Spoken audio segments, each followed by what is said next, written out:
لو قلت لك دلوقتي ان في معاك كنوز تخليك اغنى واحد في العالم، بس انت مش شايفها علشان مش باصص عليها، انما باصص على اللي في ايد غيرك، هتصدقني؟ السعادة مش هناك، السعادة هنا.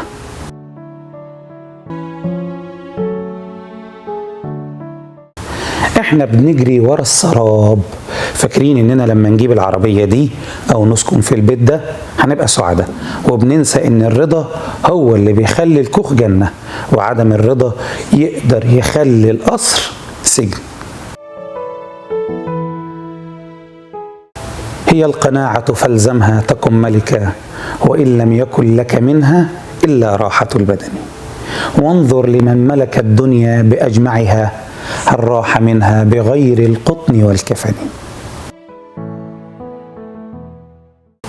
قرارك النهاردة اكتب 3 نعم بسيطة موجودة في حياتك، زي ضحكة ابنك أو حتى يا سيدي كوباية الشاي اللي بتشربها، واشكر ربنا عليها من قلبك، وأثرك قرار صغير النهارده.